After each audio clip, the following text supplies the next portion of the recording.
Hello friends, नमस्कार। आज हम 29 दिसंबर का एनटीपीसी एग्जाम का शिफ्ट 1 और शिफ्ट 2 इन दोनों प्रश्नों को लेकर के आए हैं और इसमें हम 50 प्रश्नों को एनालाइज करेंगे कि एग्जाम में प्रश्न किस प्रकार से पूछे जा रहे हैं। तो फ्रेंड्स, यदि आप इस चैनल पे नए हैं तो चैनल को सब्सक्राइब करें, साथ ही बेल आइकन को भी प्रेस करें ताकि रेलवे से जुड़े हर अपडेट आपको मिलता रहे। आज का शिफ्ट में दोनों शिफ्ट में प्रश्न पूछा गया था कि चूने का पानी का रासायनिक सूत्र क्या होता है। देखिए कितना इजी प्रश्न पूछा गया है कि चूने का पानी का रासायनिक सूत्र क्या होता है। आंसर था आपका CaOH2। नेक्स्ट आपका साइंस से प्रश्न पूछा गया था कि पीत का निर्माण कहाँ से होता है। आंसर था आपका यकृत में। पीत का निर्माण यकृत में होता है। अगर आपसे ये पूछा जाए कि पीत का स्टोरेज कहाँ होता है, तब आंसर होगा आपका पित्ताशय। अगला प्रश्न पूछा गया था कि लाइकेन क्या होता है। आंसर था आपका थैलोफाइटा। लाइकेन एक थाइलोफाइटा होता है, यानी थैलस होता है, जो पूर्णतः जड़, पत्ती और शाखा रहित होता है। ठीक है। नेक्स्ट आपका प्रश्न साइंस था कि रॉबर्ट हुक ने किसकी खोज की थी। आंसर था आपका मृत कोशिकाओं की, और इसकी खोज 1665 ईस्वी में की थी रॉबर्ट हुक ने। अगला प्रश्न साइंस से ही था आपका कि कौन सा ब्लड सर्वग्राही होता है। आंसर था आपका AB+ यह सर्वग्राही ब्लड होता है। नेक्स्ट प्रश्न पूछा गया था कि किस बीमारी में मानव नेत्र की वक्रता बढ़ जाती है। आंसर था आपका निकट दृष्टि दोष में। निकट दृष्टि दोष में मानव नेत्र की वक्रता बढ़ जाती है। नेक्स्ट आपका प्रश्न था कि बेरी रोग किस बीमारी के कारण होता है। आंसर था विटामिन B1। बेरी रोग विटामिन B1 के कारण होता है। अगला प्रश्न पूछा गया था कि नींबू का pH मान कितना होता है। आंसर था 2.4। नींबू का pH मान 2.4 होता है। अगला प्रश्न पूछा गया है कि जीवाणु से होने वाला रोग कौन सा है। आंसर था आपका टाइफाइड। टाइफाइड ये जीवाणु से होने वाला रोग है। अगला प्रश्न है कि निकट दृष्टि दोष में किस लेंस का प्रयोग किया जाता है। आंसर था अवतल लेंस। नेक्स्ट आपका कि 1/4 ओम के 4 प्रतिरोध हैं। अधिकतम प्रतिरोध प्राप्त करने के लिए उन्हें कैसे जोड़ें। आंसर है आपका इसको श्रेणी क्रम में जोड़ा जाएगा। ठीक है। और प्रतिरोध को अगर जोड़ा जाता है तो इसका आंसर आपका 1 मोल आएगा।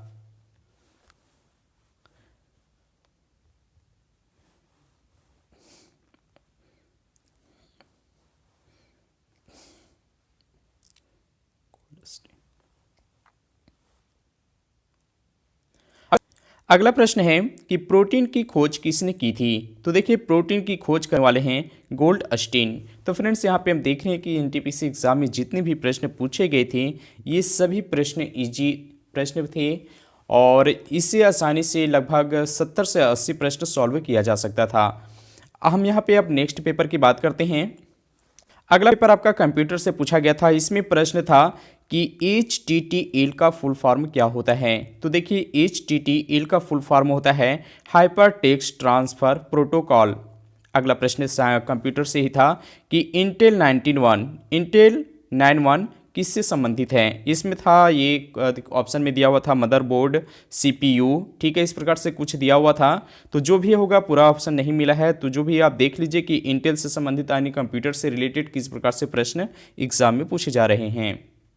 अब हम नेक्स्ट पेपर आपका GS से बात करते हैं कि GS में प्रश्न किस प्रकार से एग्जाम में पूछे जा रहे हैं। तो देखिए GS में पूछा गया था कि GST कौन सा कर है। कितना इजी प्रश्न था। GST यह इनडायरेक्ट टैक्स होता है। ठीक है। अगला प्रश्न पूछा था GS में कि ICC का मुख्यालय कहाँ है। देखिए इंपॉर्टेंट प्रश्न, कई बार एग्जाम में से रिपीट भी करता है और वापस भी किया है। तो ICC का मुख्यालय दुबई में है। अगला प्रश्न पूछा गया है GS में कि संयुक्त राष्ट्र यानी UNO का मुख्यालय कहाँ है। आंसर था आपका न्यूयॉर्क। अगला प्रश्न पूछा गया है कि भूटान की राजधानी कहाँ है। आंसर था आपका थिम्पू। थिम्पू ये भूटान की राजधानी है। अगला प्रश्न पूछा गया था कि ATL का पूर्ण रूप क्या होता है। इसका आंसर है अटल टिंकरिंग लैब। अगला प्रश्न था आपका कि जापान के प्रधानमंत्री कौन हैं। तो देखिए जापान के प्रधानमंत्री हैं योशिहिदे सुगा। अगला प्रश्न पॉलिटी से प्रश्न उठाया गया था कि संविधान के जनक कौन हैं। देखिए तो ये संविधान के जनक हैं भीमराव अंबेडकर।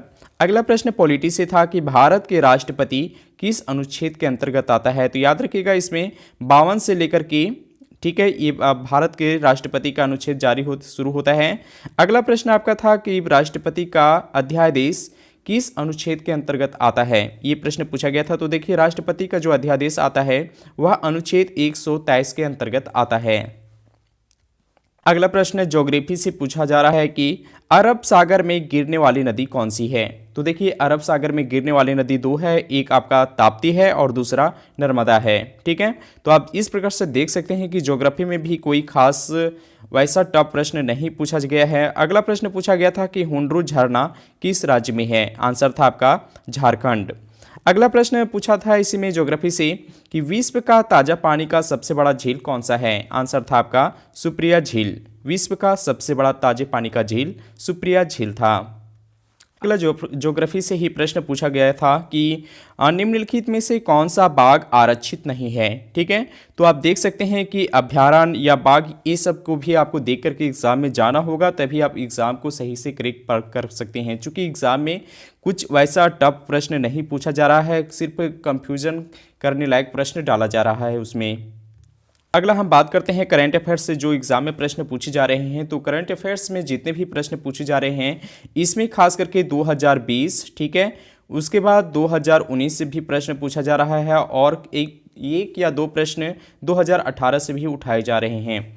तो सबसे पहले करंट अफेयर्स में प्रश्न पूछा गया था कि पीर पंजाल सुरंग किसके नाम पर रखा गया। तो इसका आंसर था अटल बिहारी वाजपेयी के नाम पर अटल सुरंग रखा गया है। अगला प्रश्न करंट से था कि पृथ्वी दिवस 2020 का थीम क्या था, आंसर था जलवायु कार्रवाई यानी क्लाइमेट एक्शन। नेक्स्ट आपका था करंट में पूछा गया था कि तेलंगाना का गवर्नर कौन है, आंसर था तमिलिसाई सौंदरराजन।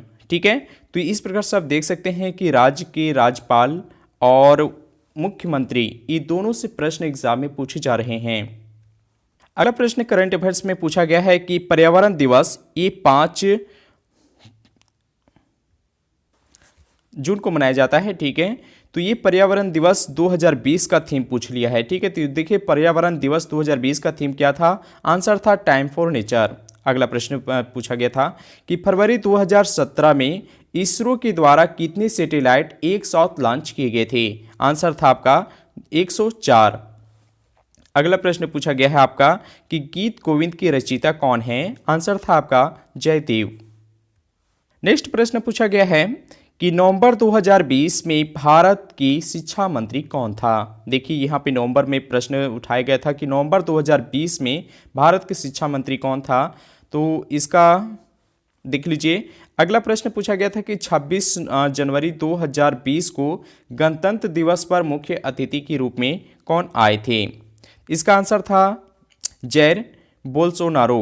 अगला प्रश्न पूछा गया था कि निम्नलिखित में से कौन सा ग्लोबल लीडर नहीं है, आंसर था आपका अशोक। अगला प्रश्न पूछा गया था करंट में ही कि हाल ही में सीन कॉन्ड्री का निधन हो गया है, इसका संबंध किससे था, आंसर था ये सीन कॉन्ड्री, यह एक अभिनेता थे। नेक्स्ट आपसे प्रश्न पूछा गया है कि सेल के अध्यक्ष कौन हैं। देखिए सेल, ठीक है, जो अभी 10 हैं, तो सेल के अध्यक्ष हैं अनिल कुमार चौधरी। नेक्स्ट प्रश्न पूछा गया था,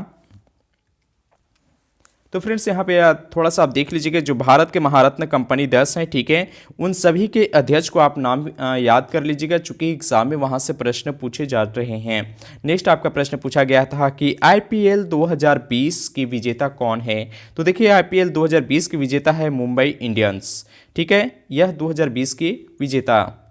अगला प्रश्न करंट अफेयर से ही पूछा गया था कि इसमें कि RBI के गवर्नर कौन है, आंसर था आपका शक्तिकांत दास। शक्तिकांत दास ये RBI के गवर्नर हैं। अगला प्रश्न करंट अफेयर से ही था कि वर्ष 2020 का राजीव गांधी खेल रत्न पुरस्कार किसे दिया गया। तो देखिए वर्ष 2020 में राजीव गांधी खेल रत्न ये 5 लोगों को दिया गया था। पहला था रोहित शर्मा, दूसरा था रानी रामपाल, अगर नेक्स्ट था विनेश फोगाट, अगला था मनिका बत्रा और नेक्स्ट आपका था मरियप्पन थंगावेलु। आप इसको अब याद, ये नेक्स्ट एग्जाम के लिए आपको प्रिपरेशन ये करके जाना है कि रोहित शर्मा का संबंध किससे है, रानी रामपाल का संबंध किससे है, विनेश फोगाट का संबंध किससे है और मनिका बत्रा का संबंध किससे है। एग्जाम में इस प्रकार से भी प्रश्न आपसे पूछे जाएंगे। अगला प्रश्न हिस्ट्री से पूछा गया है कि शुक्रेश्वर मंदिर, ठीक है, ये कहाँ स्थित है। आंसर था आपका असम में। शुक्रेश्वर मंदिर ये आपका असम में स्थित है। नेक्स्ट आपका प्रश्न पूछा गया है हिस्ट्री में कि कांग्रेस की स्थापना किसने की थी। आंसर था A.O. ह्यूम। कांग्रेस की स्थापना करने वाले हैं A.O. ह्यूम। नेक्स्ट आपका हिस्ट्री से ही प्रश्न पूछा गया था कि सांची का स्तूप किस राज्य में स्थित है। आंसर था मध्य प्रदेश में। सांची का स्तूप मध्य प्रदेश में स्थित है। अगला प्रश्न जो पूछा गया था 29 दिसंबर में, ठीक है, कि सन्यासी विद्रोह कब हुआ था। तो देखिए इसका सही आंसर है 18वीं सदी में सन्यासी विद्रोह हुआ था। नेक्स्ट प्रश्न पूछा गया था कि बाबर के पिता कौन है। देखिए हिस्ट्री से किस प्रकार से प्रश्न पूछे जा रहे हैं। आंसर था उमर शायक मिर्जा, ठीक है, ये बाबर के पिता हैं। फ्रेंड्स उम्मीद है वीडियो आपको पसंद आया होगा, तो आप वीडियो को लाइक कीजिए, साथ ही अपने दोस्तों को भी शेयर कीजिए। और यदि आप इस चैनल पे नए हैं तो चैनल को सब्सक्राइब करें, साथ ही बेल आइकन को प्रेस करें ताकि रेलवे से जुड़े हर अपडेट आपको मिलता रहे।